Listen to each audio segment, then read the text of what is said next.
This video is for Unit 3, which is on linear programming. There's only 2 questions on the review on linear programming, but they're long questions. Let's make sure that we know how to do them.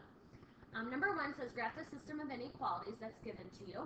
We're going to name the coordinates of the vertices of the feasible region, and then find the maximum and minimum values of that region.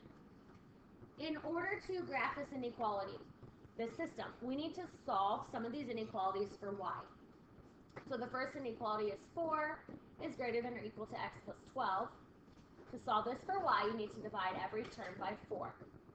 So you'll have y is greater than or equal to x over 4 plus 3.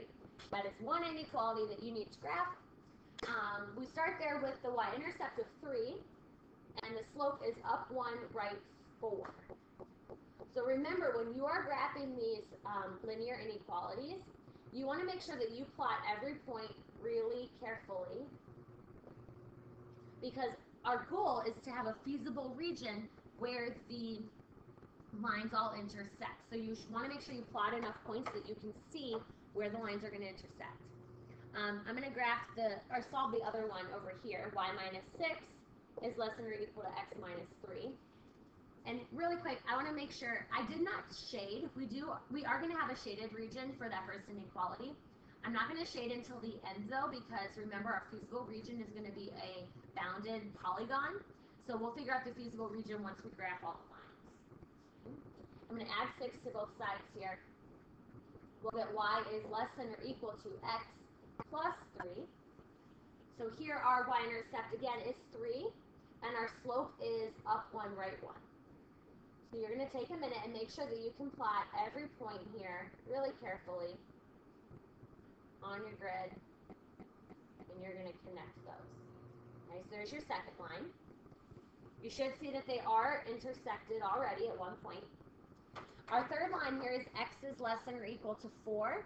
When it's an x equals line, that line is vertical. So you're going to draw a vertical line at x equals 4 right here. And you should be able to see that this graph forms a triangle as the bounded feasible region. And that triangle, if you graphed really carefully, is right here. And the vertices of that feasible region are at 0, 3, looks like 4, 4, and 4, 7. Okay, those are the vertices of our feasible region where we're going to find the maximum or minimum. Now, to find the maximum or minimum, you use the function, this f of x and y function, if the highlighter would turn on here. So that's the bottom equation that is in your system. F of x and y equals x minus 5y. So we need to find the maximum and minimum. We're going to first find f of 0, 3. So you're going to put that 0 in for x, the 3 in for y into this equation. So you'll have 0 minus 5 times 3, which is negative 15. Right? That's the value at 0, 3 of that function. The next point to check is f of 4 and 4. Okay, so we're going to put 4 in for x, 4 in for y, and you'll have 4 minus 5 times 4. 4 minus 20 is negative 16. So that's the next value. And now we need to find the value of f of 4, 7. So the 4 is going to go in for x, the y is going to be 7. So 4 minus 5 times 7, 4 minus 35 is negative 31. So it looks like the maximum value, the largest of those outputs, is negative 15. You have a maximum of negative 15 at the point 0, 3. And the minimum, the smallest number here, is negative 31, and that occurred at 4, 7. So that's just doing a linear programming problem with no context, just graphing the inequalities. Number 2 gives you a scenario. You're going to need to write the system, graph the system, and find a profit. So it says Aaron's hardware store makes and sells 2 different kinds of doors. Option A is 2 hours to assemble, 2 hours to paint, and sells for $98. B is 4 hours to assemble, 1 hour to paint, and sells for $124. Okay, she has 48 hours to assemble and 18 hours to paint. These are the problems where we made a table so that we could organize our information and write our system. Now, it tells us that in our table we have X and Y, and the total always went along the top of our table.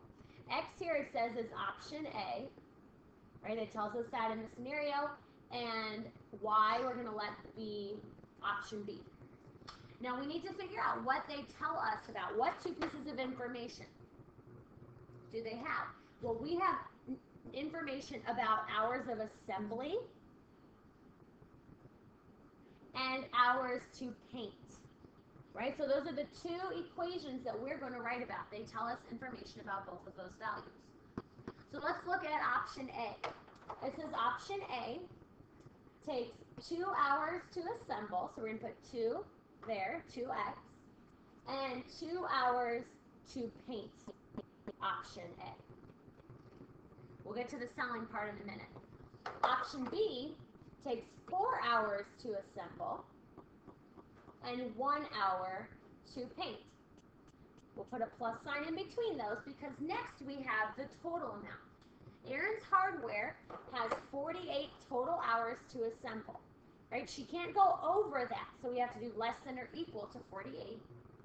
And then 18 hours to paint. That's the most hours she has, so less than or equal to 18. Those are two equations in your system. Remember, you can't make negative doors. So you have to let x be greater than or equal to 0 and y greater than or equal to 0. You can't make negative doors. The next thing you'll have is you need to write the profit function for Erin's doors. So our profit function is the profit of both kinds of doors, option A and option B. The profit for A, it says up here, is $98, so 98x. And the option B door sells for $124, so plus 124y.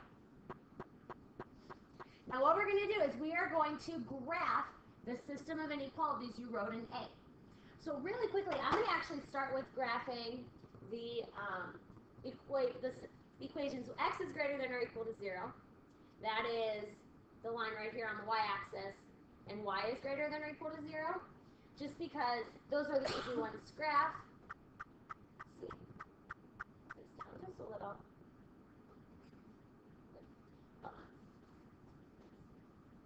Let me move that line for us really quick. Alright, I think I got it better now. Okay, so I graphed those two lines. X is greater than or equal to y 0. Y is greater than or equal to 0, which is on your axes here. Now we need to solve the other two equations. So I'm going to solve 2x plus 4y less than or equal to 48. Solve that for y so that you can graph it. We're going to subtract 2x from both sides. We'll get 4y is less than or equal to 48 minus 2x, and divide every term by 4. When you divide that by 4, you'll get y is less than or equal to 12 minus 1/2 x. Alright, so that's the equation for assembly here, which we're going to go over to our grid to graph. We start at 12, and our slope is down 1, right 2. So you're going to really carefully plot your points here. And then use your ruler to connect those going down. Okay, so there's one equation. Your second equation here is 2x plus y less than or equal to 18. It's a little less work this time to solve. We're going to subtract 2x from both sides. You'll have y is less than or equal to 18 minus 2x. That's the second equation that you have to graph. So if I start at 18 here, my slope is down 2 over 1. You should notice they do cross at a point right there. That's a good thing. And you're going to use your ruler to carefully connect those. Alright, now you should see a 4-sided region. We graphed 4 lines. You should see that there's a quadrilateral down here, which is your feasible region. And that feasible region has 4 vertices. Now that you need to identify the ordered pairs for each of those vertices. Okay, you might need a little bit of extra room, which I'll lower the page here. So the 4 vertices are located at 0, 0, right? That's the bottom one. Then we have 9, 0. This next one is at 4, 10. Yep, 4, 10. And then 0, 12. Now we want to know, those are combinations of doors, door A and door B for X and our Y.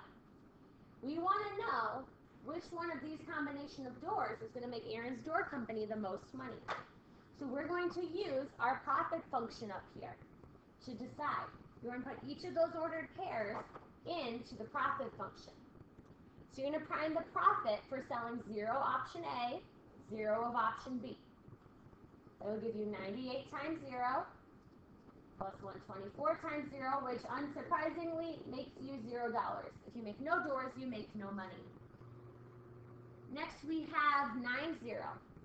So the profit for selling 9 option A door and no B doors.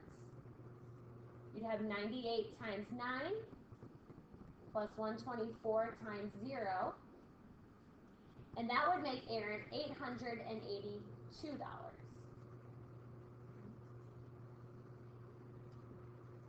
Okay, we're almost done.